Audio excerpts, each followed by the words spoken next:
Toronto Blue Jays have consistently failed to meet expectations, and now they're going to be forced to make some changes, whether it be to the roster, to the front office, and to the coaching staff. We're looking at teams like the Arizona Diamondbacks really come into their own, and they have a couple of former Blue Jays on their team. So we'll break that down and much more in this episode of Jays Digest.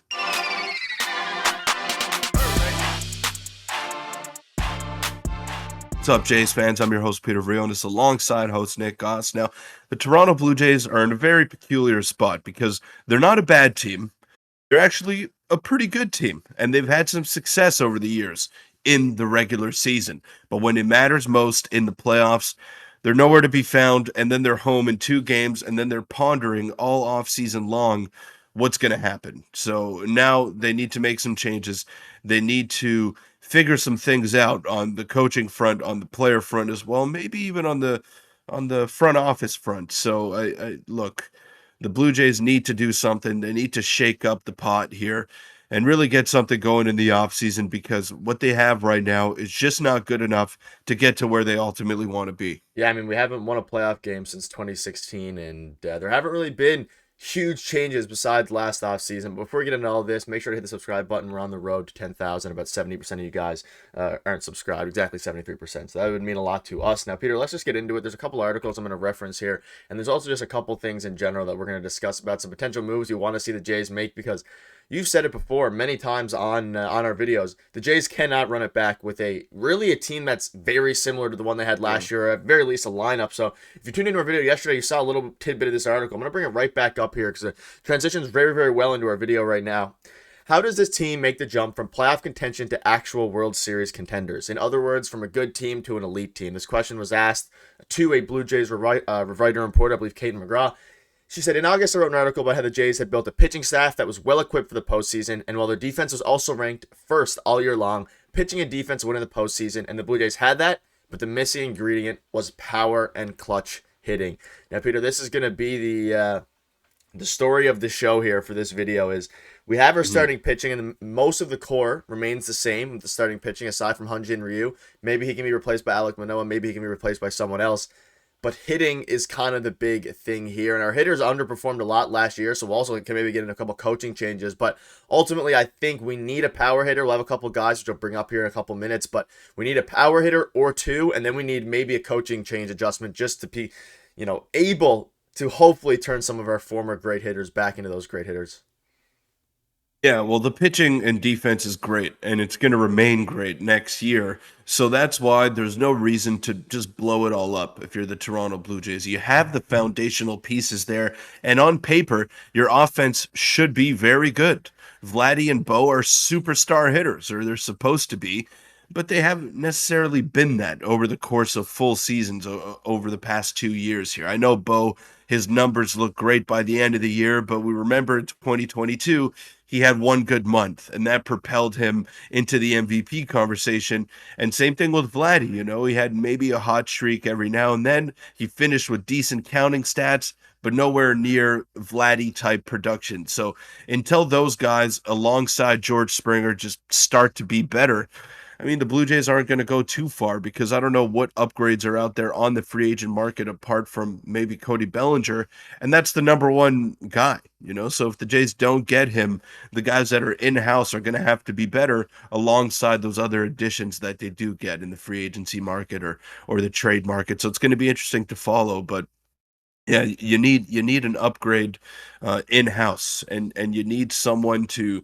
just step it up and be better than they were last year, because on the offensive front, it was just mediocre for everyone, coaching staff and players included. Yeah. So I'm looking for more. And looking at, direct changes that we're discussing. So that's the first one we'll cover in this video, which we just covered, is a hitting coaches. Guillermo Martinez can't be back as the Blue Jays hitting coach. Whether it's his fault or not, we'll never truly know. We can know we had an impact on it for sure, but he needs to, be let go, just even if it's just for the premise of how bad the offense was last season. You can pause and read this as well. I'm not going to go over the whole thing here, but if you're more interested in the article. And then this was another thing which is interesting. And this question was asked, how many Buffalo Bisons graduate to mostly full-time MLB play? And their answer was Davis Schneider and Spencer Horwitz. Spencer Horwitz is a guy who's been really performing well. We might make a video on him coming up, but Those are two guys who, could, like you said, could fill in those spots in a very, very weak free agency class. But looking at a couple of the guys that I want, so we want Guillermo Martinez. We're making a bit of a list. We want Guillermo Martinez gone, or at the very least, the coaching staff shook up. And Peter, I want this guy. Most Jays fans want this guy.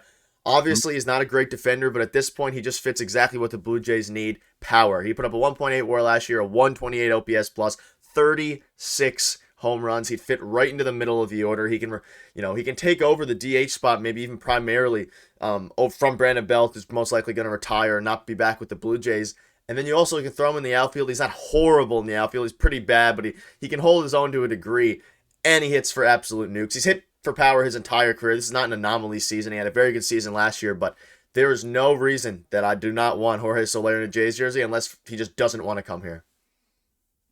The only thing I could see stopping the Jays from pursuing this is just their team philosophy, and they like to have that roster flexibility. They like to have those guys that can play multiple positions and that are good defenders, good base runners, especially with the way that they built their team last year. So they've never liked to tie down the DH position to just one player because they have George Springer, because they have Vladimir Guerrero Jr., and those guys need some DH days every now and then because you want them to be in the lineup every day. They're too valuable to not be there. So I don't know. I don't think this is very realistic for the Jays.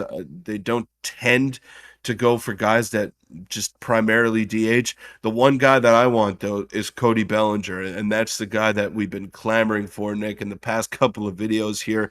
We're going to be calling for him all offseason long. He's the guy that could solve a lot of problems for the Jays. He's a big-time hitter, former MVP winner, plays elite defense in the outfield and at first base, and he's got a cannon for an arm. Oh, and by the way, let me just sprinkle in that he steals 20 bases as well. So he's got it all. He's a true five-tool player, and he showed that last year with the Chicago Cubs. Maybe the power wasn't the same that he had in LA, but you could see that he really rounded his game well over there. He hit for a high average. I thought that was the most well-rounded Cody Bellinger that we've seen in his entire career over there in Chicago. And he's going to get paid, and the Blue Jays are going to be in the mix. They're interested in him for sure. So I'd like to see that happen.